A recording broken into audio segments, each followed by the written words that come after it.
Hello दोस्तों आज हम वाक्य पढ़ेंगे और मैं आपको समझाऊंगी कि वाक्य आखिर होता क्या है और इसके कितने प्रकार होते हैं।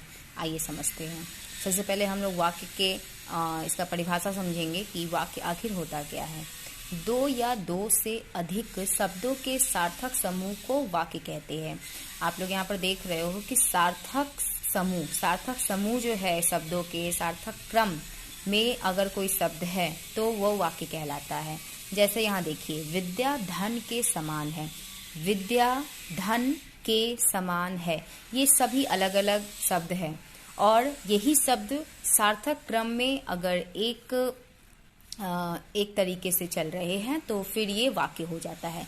अगर मान लीजिए यहाँ पर विद्या समान के अगर ये सेंटेंस ही अलग अलग रहता, अगर ये शब्द अगर अलग अलग होते तो फिर ये प्रॉपर सेंटेंस नहीं कहलाता, प्रॉपर वाक्य नहीं होता। लेकिन यहाँ पर सार्थक क्रम में होने के कारण ये सही वाक्य है। ठीक है, आइए हम वाक्य के अंग समझते हैं। दोस्तों, वाक्य के दो अंग माने गए हैं। पहला है उद्देश्य और दूसरा है विधेय। उद्देश्य को इंग्लिश में सब्जेक्ट कहते हैं और विधेय को इंग्लिश में प्रेडिकेट कहते हैं। यानी किसी भी वाक्य की रचना करने में हमें उद्देश्य और विधेय की जरूरत पड़ती है। इन दोनों के बिना हम वाक्य की रचना नहीं कर सकते हैं। जैसे देखिए, सब्जेक्ट और प्रेडिकेट का क्या काम होता है। मैंने एक वाक्य लिखा है, राधा बाजार जाती है। राधा बाजार जाती है। यहाँ पर देखिए, राधा जो है वो क्या है, वो सब्जेक्ट है, यानी वो क्या है, वो करता है। वो सब्जेक्ट है यानी वो करता है। ठीक है, और जो बचा यहाँ पर जो शब्द है बाजार जाती है, ये हमारा प्रेडिकेट है, यानी ये हमारा विधेय है। ठीक है, तो वाक्य के अंग समझ में आ गया आप लोगों को, आई होप। उद्देश्य और विधेय। अब हम वाक्य के प्रकार समझते हैं। देखिए, वाक्य के दो प्रकार माने गए हैं। पहला है अर्थ के आधार पर और दूसरा है रचना के आधार पर।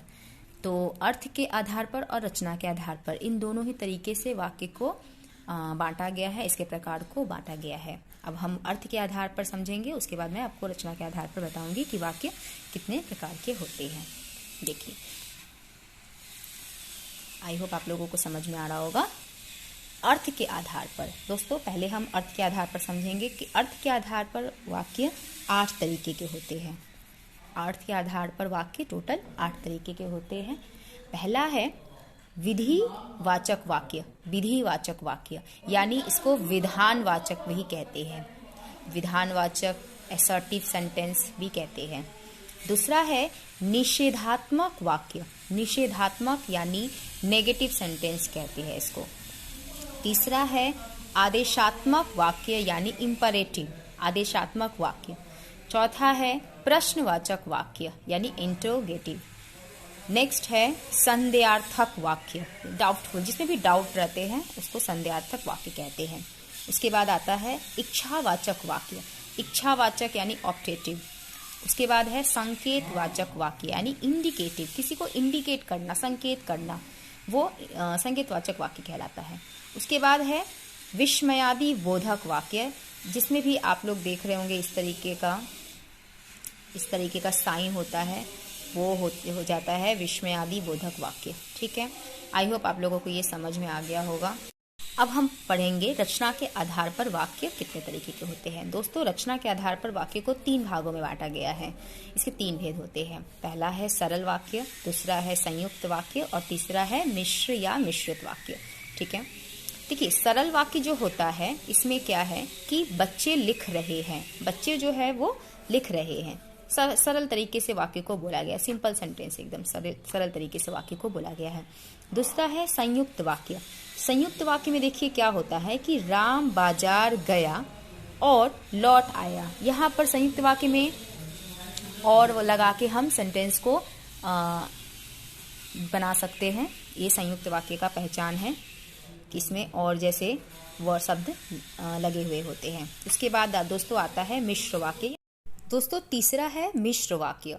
मिश्र वाक्य को समझने के लिए हम इसके सेंटेंस को देख सकते हैं कि यदि तुम खेलते तो जीत जाते। देखिए, यहाँ पर जो है मिश्र वाक्य का पहचान ही होता है कि जो एक सेंटेंस होता है वो दूसरे सेंटेंस पर डिपेंड होता है। यानी यदि तुम खेलते, ये आपका देखिए एक सेंटेंस है और तो जीत जाते ये दूसरा सेंटेंस है, ठीक है। लेकिन ये दोनों ही क्या है, ये डिपेंड है, एक सेंटेंस क्या है दूसरे सेंटेंस पर डिपेंड होता है, ठीक है। तो ऐसे ऐसे जो सेंटेंस होते हैं इसको मिश्र वाक्य कहते हैं। और अगर आप लोग बोलोगे तो फिर मैं इसका एक प्रॉपर वीडियो रचना के आधार पर या अर्थ के आधार पर बनाकर अपलोड करूँगी। लेकिन फ़िलहाल हमें वाक्य को समझना है, तो ये इतना समझना आपके लिए काफ़ी है। ओके, थैंक यू दोस्तों, आप लोग ऐसे ही मेरे वीडियो को देखते रहो, लाइक करते रहो।